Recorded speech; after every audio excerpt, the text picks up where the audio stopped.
Okay, good day. I'm here to talk about Chapter 5 of Biochemistry.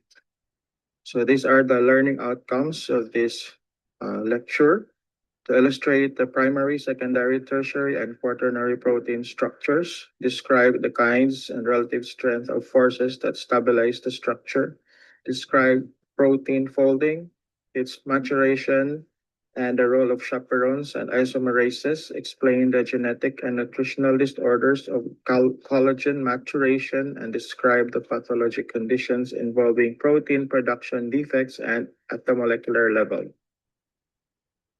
So proteins are exist in peptides, and these peptides must have a three-dimensional conformation to achieve biomedical importance. Post-translational modification during protein maturation occur to make the protein functional. In this figure, we can see a healthy bone composed of good quality collagen, while the brittle bone disease called osteogenesis imperfecta, it is due to an abnormal structural defect in collagen formation of the bone. Has type 1, type 2, 3, and 4, brittle bone disease.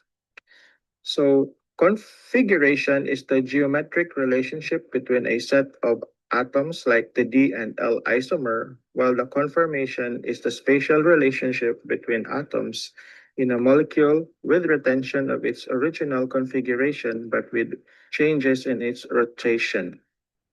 Protein classification, either being based on its solubility with water, its shape, and presence of non-protein groups.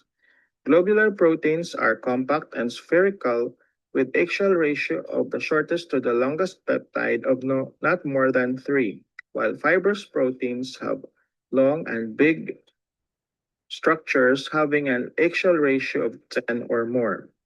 They can also be classified into its homology now because it is the basis of naming and classifying protein based on its amino acid sequence similarity. Lipoproteins are attached to lipids, glycoproteins attached to carbohydrates, while metalloproteins are attached to metals. So, from primary to secondary, tertiary, and quaternary structures. The primary structures is the linear genetically encoded sequence of amino acid linked by covalent peptide bonds. They are they could fold simply, but they are usually composed of 3 to 30 amino acid residues, the primary structure. The secondary structure are the local geometry of alpha and beta helices.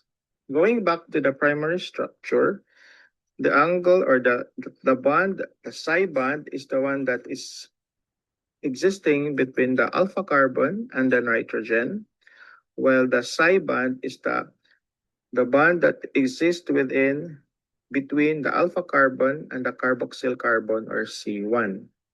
This psi and phi or phi have an ability to rotate but becomes limited because of the arc group. Now, these psi and phi angles have free rotation and they are plotted by the Ramachandran plot. It is mapping the theoretical permissibility of the psi and phi angle combinations in order to avoid physical atomic overlap between the two angles. Now, the alpha helices is a type 2 or secondary structure of a protein composed of right-handed spirals where the R group points outward, and it is stabilized by hydrogen bonds every fourth residue or 3.6 amino acid residue, while the beta sheet is extended zigzag strands where R group alternate above and below the plane, linking together as parallel or anti-parallel. So proline cannot form a helix as it can produce a bend due to its R group lysine. We can also say that some or many of the helices are amphipathic helix because these helices are composed of hydrophobic groups projecting along the central axis, while the hydrophilic groups pointing outward the helix. So this is a very important component in the lipid bilayer. The beta sheets, on the other hand, we can say that it is parallel beta sheet if they run in the same direction, while anti-parallel beta sheets run in the opposite direction. For the tertiary structures, they are composed of helices, sheets, bends, turns, and loops to form the domains. So domain is a section of a protein structure capable of performing a chemical or physical task. Some proteins have only one domain, such as a lysosome, or some may have more domains like the LDH or lactate dehydrogenase. So for the nurses, some doctors would order LDH or lactate dehydrogenase. So the lactate dehydrogenase has two domains, but it does have a common N-terminal binding protein called the Rossmann fold. So a common terminal binding domain is the Rossmann fold present in lactate dehydrogenase. So for the quaternary structure, it is the spatial arrangement and covalent interaction of multiple polypeptide chains, such as the hemoglobin. So very complex protein, they would assume quaternary structures. Quaternary structures again defines the polypeptide composition and spatial relationship between its subunits. We say that it is a dimeric protein if it has two polypeptides, homodimers if two identical copies of the polypeptide, and heterodimers, different polypeptides like alpha, beta, theta, and other terms. So from the primary to the linear, to the secondary, like the alpha and beta sheets, to the tertiary, like the domains and the quaternary structures. So there are different forces that exist within the tertiary and quaternary structures of protein. This includes the hydrophobic interactions, which is the core driver of the proteins. That these are the nonpolar R groups retreat away from water and collapse into the dense portion of the middle core of the protein.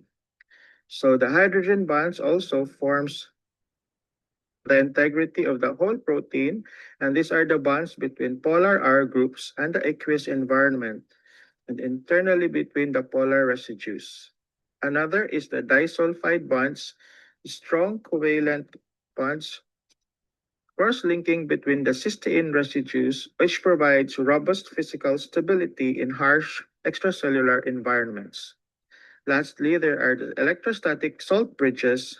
There are magnet-like attraction between oppositely charged R groups like that of aspartate and lysine.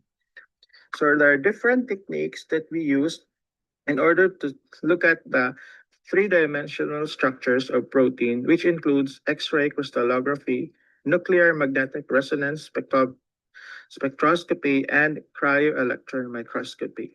So this is like now how it is seen in or generated in the cryo-electron microscopy, while the other one is in the X-ray crystallography. These are very important tools in order for us to understand the structure of protein at the molecular level.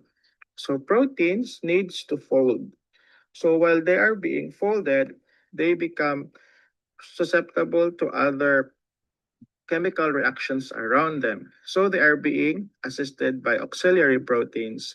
This is now the role of chaperone proteins like the chaperone heat shock protein 70 and 60, which temporarily binds to the nascent strand of amino acids in order for them to properly fold.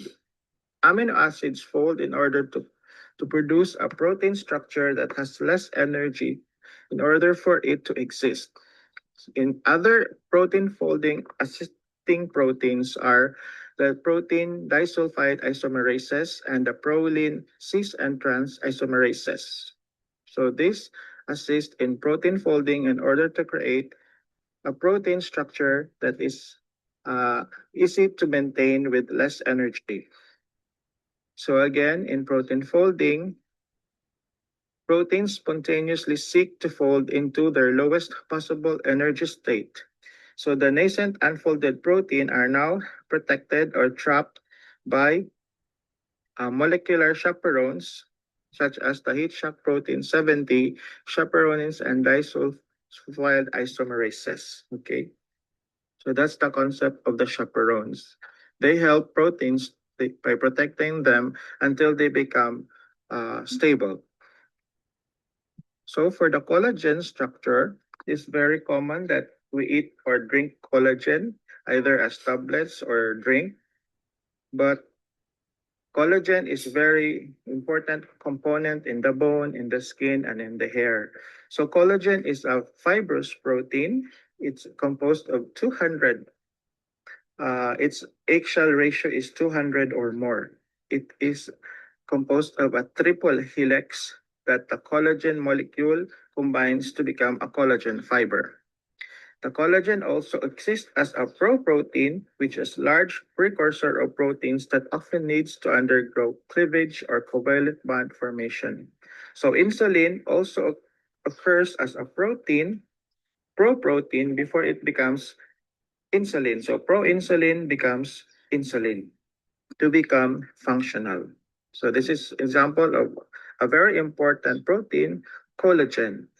So that when architecture fails, especially in the formation of protein, they become significantly uh, important in medical field. If there are collagen disorders like scurvy, osteogenesis imperfecta, and prion pathologies also occur. Prion disease is also called mad cow disease, wherein the cow have a sponge-like brain because of the prion and dies. It also occurs in humans, but less commonly occurs. The mechanism is that the native healthy alpha helical protein become catastrophically misfolds, becomes infectious. So this is how it is illustrated. The normal helical protein in the brain, and then this one is the one that is pathologic. So it leads to an abnormal architecture and becomes the Creutzfeldt-Jakob disease in humans. So it is a spongiform like brain, and then the human assumes this type of brain and dies. So similar to a mad cow disease, there's the prion disease. Next is in collagen formation. If there is deficiency in vitamins like vitamin C deficiency, scurvy or a collagen disorder occurs. So scurvy is a serious disease caused by the lack of vitamin C, and vitamin C is needed in order to form collagen. So it makes the body weak, causes frequent bleeding in the gums and in the skin, and makes the wounds to heal longer. Okay, so in scurvy, triple helix fails to cross-link because of the prolonged vitamin C deficiency, and there will be systemic breakdown of the collagen fibers. The Mink syndrome, also called the kinky hair syndrome, is a rare oxidase enzyme deficiency that leads to a mutation caused by the lack of the ATP70A gene or a defective gene. So as I have mentioned earlier, different types of genes would encode certain proteins. So this kinky hair syndrome would lead to the abnormal folding or kinky hair manifestation of the individual. So it's Mink syndrome. So another one is the osteogenesis imperfecta, that is the abnormality in collagen formation. So I think this is my last slide. We have discussed what were our learning objectives earlier. So I hope you learned something in this chapter 5 discussion.